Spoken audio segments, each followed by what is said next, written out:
Hello and a very warm welcome to Skillsoft presents ETHStudios HRConnect in association with ETHRWorld.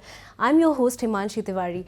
Now, over the last few years, one thing that has been hard to ignore is how learning has been evolved from being just a support function to being a strategic differentiator, and now all businesses are sort of looking to embed learning in their cultures in a way that it's directly related to the business outcomes, and this is what we are here to talk about today. Please join me in welcoming our brilliant panelists, Prashant Kumar Jha, VP HR, Swiss Re. Thank you so much for joining us.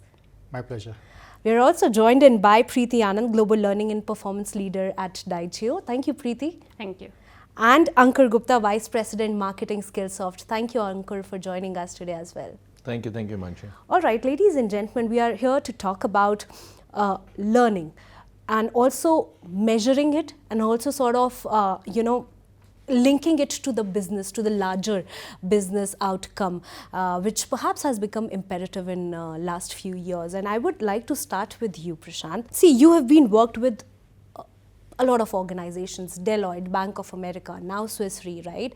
In all these organizations, analytics, risk and human expertise intersect. The world has become a lot complex now. So how do you sort of align your talent readiness or talent strategy with these, with the learning outcomes that we're talking about? Sure. Thanks, Himanshi, for a great opening question. And I like the word complex that you mentioned. So we all aspire to be simple, but we end up being complex. And you pick up any organization, either as part of their values or as part of their behaviors, driving simplicity is a part of it. Now, from an L&D standpoint, I will gift you with 3 simple words, and I will contextualize it in L&D world. So you can pick up any organization, run this framework, and you will have learning which is enabling talent development. Okay. The 3 magical words are alignment, effectiveness, and efficiency. And what I mean by these 3 words, alignment is the degree to which learning function is aligning the learning content to enable business. Effectiveness is how the learning function is aligning the content to the job roles and how they're helping in performance improvement. Yeah. Efficiency is all about how you are optimizing the resources. We onboard fancy resources, but how you're optimizing them to enable a learning for your organization. And by asking simple questions for all these 3 simple words, you can define a learning framework that can help you enable success. Yeah. On the strategies which work, first 2 things again, simple things. One is to have leadership endorsement, the tone from the top. Your leadership should inspire action in form of learning for everyone, even for the last man standing in the organization. And once you do that, it's all about making learning an experience, not an event. What it will do, it will create what's in it me for the learner. And once they are aware that where they need to be, they will follow the learning strategy that you have defined. All right. Thank you so much for answering that question. And you spoke about making learning not just as a one-time event, but also as a habit, as an experience, right? And with that, I would move to you, Preethi. How can you how can HR leaders sort of create a mindset where learning is not just a one-time event, it is a habit? Because now a lot of businesses, even yours, are sort of linking learning to the larger business outcome, to the larger business imperative, right? Yeah, and to what Prashant alluded as well, I think it starts with us looking at learning as something that is intentional. Right? Traditionally, we have had eras in learning where we had these calendared events that people had to go through, and we had a lot of content that was self-service, that was generic, because there were just too many diverse needs for us to address as a function. Right? But now we are getting into an era where, to your point, on close partnerships with business, right? With the talent function, with the people strategy for the organization. I think it just brings us closer to what we are trying to solve for, and brings us closer to the intent of what learning is delivering for the organization. And I think that is where it makes a difference for the employee, Because when I know why I'm doing something, and when I know that this has a larger agenda, and it's going to make my job be better, more enriching, help me perform better, help the organization move in the direction it's moving, and make me a part of the future of the organization, right? So that intent that we build into the learning experiences is definitely going to help an employee also see what role that they play in the overall process. And I'm going to give an example of what we did with one of our functions within the organization. So we had this global capability center. We call them the GCCs, so the GSCs of the world. And a couple of years ago, we were looking at massively transforming the organization, right? With a heavy focus on building operational excellence. We wanted to look at how we are investing in capabilities, and it is a capability center, right? Capability, it's bread and butter. So how do you look at a learning module that is, or model rather, that is transforming with the organization, that is repetitive and not just a event, as you called it, right? And we did look at learning, but to Prashant's reference earlier also, it goes beyond habits, right? It becomes a cultural construct on how do you bring the entire ecosystem together to build learning and make it sit as part of everything else, right? So it doesn't become, I'm going to a session, coming back, right? But rather, how does this relate to my work? How does it relate to my career? How does this relate to the business strategy, etc.? So we did a massive rehaul of a learning approach, and we brought in skills to bring in that intention, right? So employees knew what exactly they need to go for. We brought in multiple groups of employees, including like managers as a cohort, right? We remember the first conversation we had with them was pre-announcing our plan of approach on how we're going to change the learning system there. And we had a long, open conversation with first-line managers who are, for any GCCs, you will know that they're bottom heavy, right? Like you have first-line managers being the face of the organization to a lot of these newcomers, including fresh out of college freshers, right? Like, so we had a conversation, and it was very enlightening because our notion of things versus what they're seeing in reality is very different. So they became a part of the planning process. They were not just, people executing it for us. So we started having these monthly connects with them. We had drop-in clinics to help address their queries. So they were a significant role holder in building a learning ecosystem. We also recruited culture change champions, right? People who were parts of the organization who believed in the outcomes of learning, who understood the science and signposts for seeing what is working, what's not, and sort of got back to us to keep that rhythm going on. And in a year's time, we brought all of this embedded into our core systems, and we saw a significant change in the numbers. Yeah, and that perhaps show how you have sort of made learning as a mindset, because for years we have been talking about learning, upskilling, reskilling, but how do you sort of make a mindset of learning in an organization rather than making it a one-time thing or making it a competitive sort of thing? And on that note, I would like to move to you, Ankur. See, you've been speaking to a lot of HR and L&D leaders. What signals you that the mindset around learning is truly evolving? Yeah, so no, thank you, Manchi. And if you really look at, I think both Prashant and Preethi will agree with me that the whole speed of this shift which is happening is really happening fast, is accelerating, right? And what we have also seen is that people are going from, or already gone from, a very one-time calendar-based learning to a very continuous. I think Prashant and Preethi both talked about how it is within what's there for me kind of a concept is coming, because the learning or the skilling or whatever name, talent, development, whatever you want to say it in different shape and form, is both for the organization and the learners, right? But from a signals perspective, if you ask me, we work with thousands of customers globally, I think there are probably 3 or 4 things which come to my mind. I think the first thing is the attention of the board.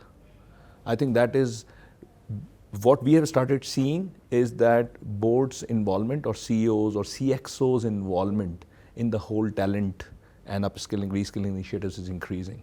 In fact, last report of ours, Lean to Learning report, which is a global report, showcase about that CEO cares 85% of the CEOs really care about this whole talent problem or talent challenge. The second thing which is happening is the shift when the continuous learning start happening, you have to start going from those, Prashant, you talked about roles to capabilities, right? And when you have to start really looking at capabilities is going from a skilling perspective or a skills perspective. So how you are really going from a skill first approach there, and to define that framework, right? Because it's not just easy to move from, oh, these are the roles and these are the skills, because the skills continuously keep on moving. And with disruptions coming in, whether it's COVID, work from home, AI, Gen AI, and something more coming next year probably, there is so much of change which is happening. So I think that is big shift, which is a signal. I would say the third one is more around, how learning is getting treated and how learning is happening, where learning is happening. It is happening in the flow of the work. It has to happen within the teams, if you're in Salesforce, if you're in Slack, wherever you are, the learning has to get integrated. It has to not just the right content, but more context, right? And that's where I think some of these signals are coming in terms of how it integrates, and that's where it will start really making a difference from an outcome perspective. I think, Preethi, you talked about that you can't do just learning today for the sake of learning, right? Learning has to be with a very strong intent. Now, if you're very clear about that intent, things goes into the flow if you take the right steps. So I think those are the things which are kind of coming. All right. Thank you so much for answering that question, Ankur. And now perhaps I would like to move to how you talked about capability first, right? You talk about roles to capabilities. And on that note, I would like to ask you, Prashant, in what ways learning or L&D can sort of ensure that capability building is directly linked to the business outcomes? Because at the end of the day, for all of us, business outcome is a larger imperative, right? Right. Thanks for the question, Himanshi.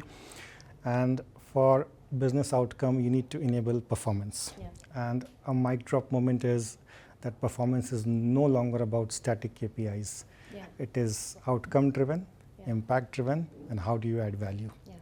And we talked about so many disruptors at work. Workers are also changing. You have new entry-level talent coming with different mindset, how they want to learn. And even the workplace is also changing, becoming hybrid. So how do you do control of entire things around you? So a simple thing again about the needs assessment. Many organizations as part of their learning plan do needs assessment, but sometimes it's not done in the intent it should be. I'll give an example. One of my previous organizations, there was a leader based outside of India with team members, 42 team members in India. Now, all of them were individual contributors with no correlation of work, independent work. The leader saw an opportunity of team building. I mean, it's based on the noise that you hear from the ground. But there was no need of collaboration needed because everybody were doing individual work, and outside office, they were great friends. But the perception or the noise sometimes affects your needs assessment. So the due diligence of getting to the root cause of what exactly you are solving as a problem from a learning standpoint, how you are enabling the business objectives, what your business objectives are in the first place. So thank you so much for that answer, Prashant. And now I would like to talk to you, Preethi, about learning and personalized learning journeys, because this is one very imperative key talking point when we talk to leaders about learning, how to sort of create those personalized journeys for the employees and not make it general. And this is what we talked about when we spoke about making learning as an experience and not just a one-time event, right? So in your company, how do you sort of approach learning in a way that it is personalized for your employees as well? So personalization is again a new challenge, so to speak, right?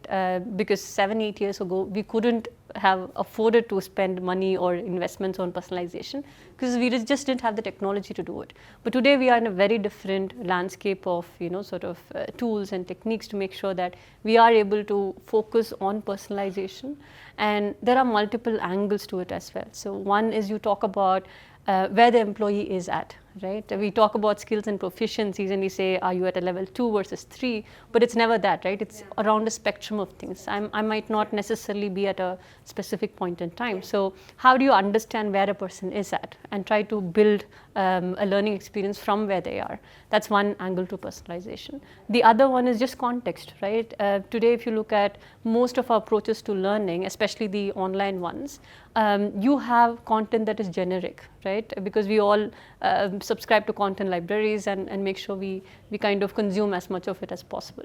But there is a big difference between consuming it and applying it, right? And that transition can happen only when you build in that context. As again, and I was sharing in the morning that we built a course on data literacy for our HR professionals around the world. And we did have a content library support us with core topics around data literacy. But what we were able to do, thanks to AI and Gen AI, was really sandwich that with context. Yeah. So we were able to work with our Gen AI GPT of our own to create a unique case study that addresses our specific challenges around data. And we kind of co-authored it together to bring in our current challenges, our current tools, our current landscape, what is the business asking us, and every single module from understanding how data works to analyzing and storytelling, we were able to just layer it with case studies. So it made it very easy for people to transition that into their everyday, right? And we also used your Gen AI tools, synthetic media, to build it out. So I think the game for personalization now is more about how do we make sure that the experience is also completely seamless, right? Now you have screenless platforms, right? You can ask questions to AI and answer it, but we have not imagined learning from that angle, right? So that might be possibly a level of personalization we would aspire to in the future. No, definitely. And you spoke about content consumption, but one very important question in my mind, and that is for you, Ankur, is how to go beyond just content consumption and, making learning a real, seeing learning in real outcomes or real applications as well. So if you really look at you're absolutely right. One, gone were the days when the content consumption was one of the metrics, right? It still might be a metric. It's like for a marketer like me, how many leads you have generated doesn't matter today, right? What it matters is that what is actually coming in the pipeline and what is actually getting closed, right? And that's where I will link it to L&D in terms of how relevant that content is for that individuals, right? And finally, what is the business metrics you were able to shift, right, through that skilling. But if you really start looking at, you have to really look at from an ecosystem perspective, because as Preethi said, 5, 7, 8 years back, it was still the best you can do is e-learning and put some courses and some 100,000 courses in front of 10,000 people and believe that some magic will happen. Then the concept came in of channels. Then the concept came in of, journeys, career journeys, personalized journeys. But today we are living in a world of absolutely hyper-personalization, right? And that hyper-personalization, that journey is for you individually, right? To that, look at what we deal with in any of the social media or any of the things. That is the hyper-personalization. I only like those 5 key topics which just keep on coming and keep on engaging me, right? And gives me enough value. That's the reason I'm spending my time.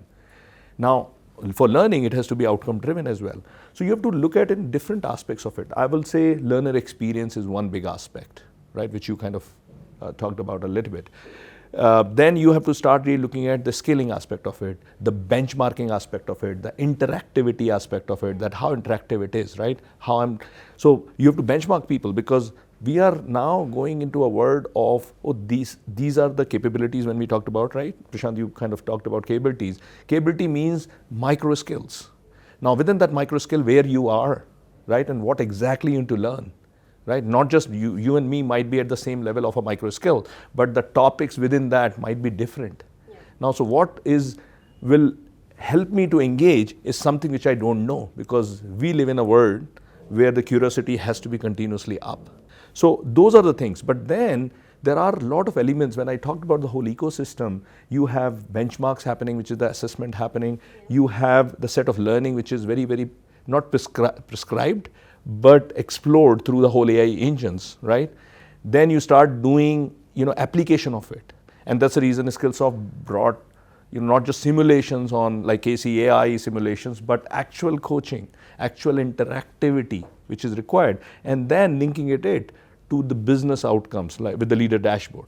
Because you have to start showing up, how's the skill inventory moving in your organization, how that skill inventory, and those are obviously predefined with the intent, right? And that's where it will start impacting the whole KPIs. For different set of groups, the different KPIs are there. While there are still initiatives which goes into broader framework, like I was talking to somebody last week, and it was more about that, we are 15,000 people company, but we want to bring in a lot more entrepreneurship culture, right? So you still need to do something about it, right? So as a leader, you have to do, as a HR and L&D, you have to kind of work together. But then you go into hard metrics as well, which is how those skill inventories are helping. And it is becoming more complex because there is a lot of unknowns. And a lot of things, what you do today, which means that business has to run this quarter, next quarter, but how you are building up in a world where things are unknown of how many roles, because World Economic Forum says that 85% of the roles today will no longer exist, right?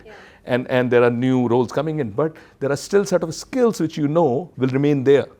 Now they will compromise of certain sort of roles and some new skills will come. So how you prepare the workforce in terms of those 70-80% of those skills, and then do, and create maybe a more learnability skill, so that they are continuously learning, right? So I think that's where we are going. And that's how you start really impacting the business metrics. And you have to look at this from an ecosystem perspective. And it has to also driven not just by HR. It is not just HR's responsibility. I think it is organization's responsibility and CXO's responsibility. And that's where I think I talked about earlier that the board is getting involved, or CXOs are getting involved just because of this reason. Yeah, no, definitely. And with that, I would now like to talk to you all about AI, role of AI, culture that you all spoke about, and learning, and how and what happens when there's an intersection of all these three. And I would like to start with you, Prashant. AI has come, AI has changed everything so rapidly, and it has sort of reshaped a lot of roles, right? So when we talk about AI, when we talk about generative AI, how can one use generative AI in enhancing their workforce culture while supporting their leaders to sort of foster a continuous learning mindset as well in the organization? This is what we have been talking about in this panel since the start. Absolutely, yeah. I would like to summarize some of the common content we have discussed, and it's so true that the pace of change has never been so fast. But the thing is, it will be seen as the slowest in future. So let's look at the learning landscape. You have a problem that I don't have time for learning. People complain about it. We compete for attention span. You have so many distractions. Then if you are forced for learning, people look for a checklist approach, like a classroom experience, so that sometime away from work, it was about venue and menu, you are done. But how you can leverage AI is about curating an experience which already exists. So you have everything available at your fingertip.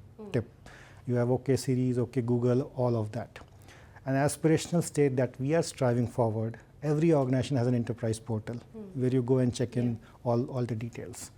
How about integrating a chatbot, which is like your personal chatbot, focusing on the hyper-personalized learning that we are talking about, and it caters to everything around your development, be it professional, leadership skills, or technical competencies. It will be an iterative process because the tool will need to become smart from an organizational context, and then any problem you want, whether you want to build a presentation, you want to negotiate better, you want to communicate better, you want to coach somebody, or anything that you want to have difficult conversation, that chatbot experience in an organizational context is the way forward from a culture of learning and creating that learning in the flow of life that we talk about. Thank you so much. And now I'm going to jump into my favorite question, because we are speaking to all you HR leaders, right? And when we speak about HR, we speak about human resource. Human is the center of everything we talk about, right? It is the foundation perhaps of HRs. And when we talk about creating learning journeys, when we talk about using AI to sort of create that journeys for our employees, how to sort of create a learning experience that is also human-centered, right? And I would like to ask this question to you, Preethi. Yeah, I would reiterate some of what the panel also discussed today, right? First, we have to acknowledge that there was a significant portion in our history as learning professionals where we didn't recognize a human at the end of the value chain, right? A lot of content was consumed and produced subject-wise, how you would do in a school. Today, we're talking about cross-cutting skills. We're talking about a combination of skills that form a capability, and how do we teach people together, right? When you talk about data, how do you talk about storytelling? They're very different skills, but contextualizing that makes a lot of difference. And again, we did not have the wherewithal to get around that. And somewhere when we started adopting the human lens, we were able to make some of these connections as well. But with AI, one, it's already transforming the game with personalization. Like, how do you build a better experience for learners? And again, focusing on what are the outcomes that it's going to drive for people. I think with AI, a bigger challenge is also going to be our ability to understand the tech. Because up until now, every technology transformation, we've been able to explain it, right? Like internet as a revolution. We know how it works, we can talk about it. AI is still a black box, you don't understand the entirety of its capability, especially generative AI, right? And it comes with its own risks. It comes with its own controls that we need to place with AI, and we need to understand what kind of relationship we want with the tool. So when it comes to building it for human experience, we need to be wary of what it might also affect a human. To famously quote Stan Lee, right? With great power comes great responsibility. And AI is a great power, right? And we have to be humble enough to understand we've not wrapped our head around it yet, and which means that we will have to be conscious of it. There are a lot of studies that are coming up with universities publishing where AI systems can also have biases inbuilt. Right? So when we defer decision making to AI, for example, we need to be cautious of what we are doing. When AI gives us risks around, or infer skills for employees, we have to take it with a pinch of salt. So I think it's a balance in keeping that experience. We are currently using tools in AI to help with creation of content, curation of content, and really focusing on personalization, but not sort of deriving decisions out of AI today. But I think it's going to definitely help, transform the learner's experience. But we need to be cautious of all the dark side of AI. Yes. Yeah, no, absolutely. And when you talk about learner's experience, right, Ankur, you have a lot of responsibility on your shoulders, right? As coming from Skillsoft, when we talk about AI, how do you sort of create your learning platforms or AI? How do you use AI in a way that it sort of enhances AI capabilities and not replace them? Sure. So before I answer your question, I want to respond to Prashant's aspiration of AI, right, doing a lot of things. So today something like this exists at a Skillsoft platform, which is known as AI Assistant. Now, obviously it will go into a mode completely that you will go like a Google box and you type in, and then it's all interactivity which will it throw, saying that what you want to do, what you want to learn, and if you want to learn something, whether it's a benchmark coming in, whether it's a short video, whether you have to talk to somebody, whether you have to do stuff, right? Or that's where I think it is going. Learning is becoming highly, not just hyper-personalized, but interactive, right? And I think we have taken a lot of steps around that. So there is a product within the platform itself which exists today. But coming back to, I think, AI, right? If you really look at Himanshi, there are two sides of it, right? AI obviously had created disruption, and there's a lot of unknowns, and Preethi talked about it, that, obviously there is hallucination happening, there is, responsibility. And so one is how you skill people on the AI, right? And that starts with, or most of them have already done, which means the understanding of AI, responsible use of AI, how AI, what kind of use cases and things like that. But then it goes more role-based in terms of today I am a marketer, what does AI mean to me, right? And further in marketing, what it means to a CMO, to a content writer, to a digital marketer, right? It's very, very role-based. And think about it in your HR. I'm sure you've done a lot of that, right, in learning. Similarly for finance guy, obviously the developer ecosystem is a very different AI. Now think about a particular skill like a prompt engineering. Now prompt engineering, the more hottest skill you can think about, right, in the AI world, or at least it was there in the top of the list. Yeah, still is. But what does that prompt engineering mean to me versus to a developer or to a HR person. It's different. That's where I think what you did talk about, it is not about that skill, but how the context is coming in, the examples are coming in. So what we are trying to do is not just using AI for, okay, there's a chatbot, you just keep on talking about it, but it has to be scenario based. I'm trying to solve this particular issue, and that's where, say, a simulator comes in, where this is the kind of a skill, which is human skills. Now, the good news is with AI is, other than any older chatbot, is that that chatbot or that AI agent can talk like a human and relate to my conversation and keep on continuing till the time. And when you end setup, you actually get what are the results, what you have done great, what you have not done great, what you could have improved, and then the learning comes in. That makes it much more relevant, because if somebody tells me, especially in a safe environment, if my boss tells me or my colleagues tells me, then I will take a pinch of salt, right? But if a tool, which is probably the smartest you can think about, is giving you that input, you start really thinking about that, oh, now this is one skill and this is only I know now. I have to fix this, right? I think that's where it is going. So this is one side of it. The other side of it is obviously using AI within the platforms itself, and how you make it responsible, how you make it transparent, how you make sure that a lot of this which is happening is not going into a open chat GPT framework, which is getting used in some place, right, and getting hallucinated, because ultimately what you will create, everybody, if you start writing similar prompts or training, will get the same answer. So you don't need us here to speak our minds. You will actually get the same answers if we start going into chat GPTs and for those questions, right? So you will create the mediocrity, right?